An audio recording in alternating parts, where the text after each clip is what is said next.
Welcome to Live, Life-Inspired Views for Every Day. My name is Chris Meyer, and I'm a curious soul.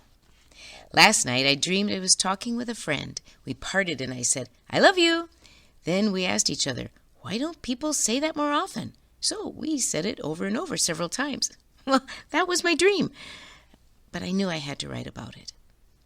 I ardently believe that love is the essence of all that is life. It is the essence of faith. It is the essence of joy, peace, fulfillment, purpose. It is needed for us to live.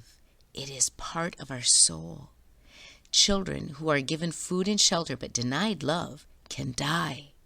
The lack of love can stunt their growth and development. They can develop what is known as failure to thrive, and it is life-threatening. And yet, we often let love fly off our lips in the same way we would say, "Thank you for shopping at Walmart." Many of us end our phone calls with, "I love you," or just, "love you." To me, I don't care how flippantly or meaningfully we use it. I believe we should use it often. It is the what and the why of life. My Auntie Sylvia always said it. She'd always say to us, "I love you, I love you." As my siblings and I reflect on her, we know how deeply she wanted to convey the feelings she had for us. So she said it often. That's a lesson for everyone. I say it to my students a lot at the end of class, and always did the same to my staff of teachers. I'd look at them and say, "I just love you guys." Or I ask, "Do you ever get tired of me telling you how much I love you?" I guess they never do. There are many people, of which you may be one, who never heard their parents say, "I love you." Today, parents are more apt to tell their children they love them, but it wasn't always the case. There's a Norwegian story about Ole and Lina, in which Lina asks Ole, "Ole, why don't you tell me that you love me?" Ole replies, "Well, I told you the day we were married, and if I change my mind, I'll let you know." It's not always comfortable for people to say those 3 words to others. They might easily show them, but to put voice to them, it's difficult. If that is the case for you, just write it. I have dear, dear people in my life who do not say, "I love you" back to me, but they write it and show it, and I know it. That's okay. We must give grace and bask in the knowledge of the unsaid words. But look at what we do for love.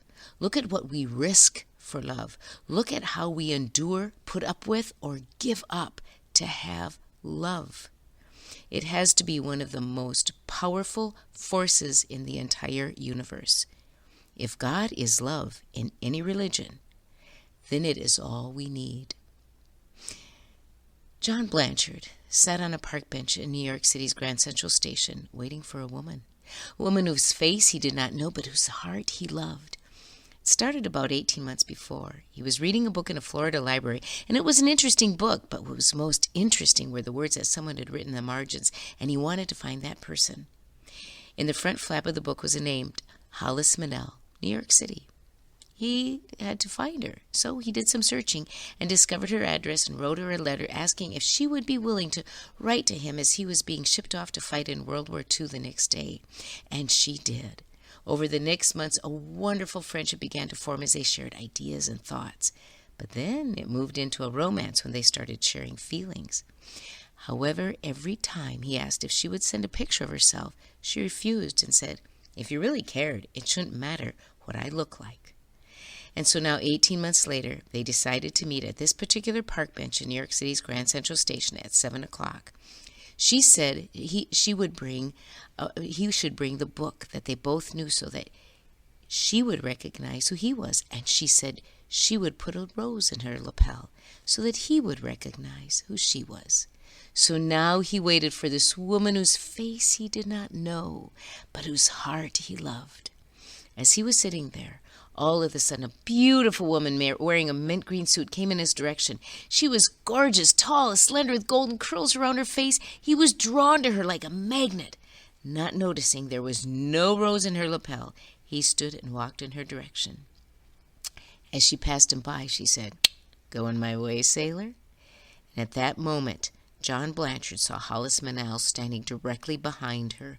Hollis Manel was way into her late 40s, extremely overweight, graying hair stuffed into her cap, thick ankles poured into her shoes.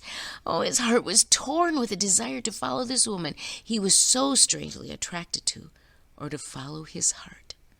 Without hesitating, he turned to the woman and said, "Miss Manel, my name is Lieutenant John Blanchard. It's a delight to meet you. Would you care to go to dinner with me?" The woman turned to him and said, "Son, I don't know what's going on here, but the woman in that green suit begged me to put this rose in my lapel. She said if you asked me to dinner, you can meet her at the restaurant across the street. She said it's some kind of test." All of us can understand the wisdom in Hollis Manel's test. For you see, the true nature of the human spirit is often seen in its response to the unattractive. "Show me who you love," said the philosopher Hume, "and I'll tell you who you are."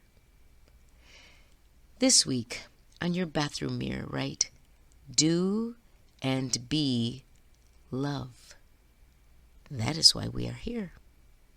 Join me next Monday for Live, Life-Inspired Views for Every Day. I'm Chris Meyer, and I'm a curious soul.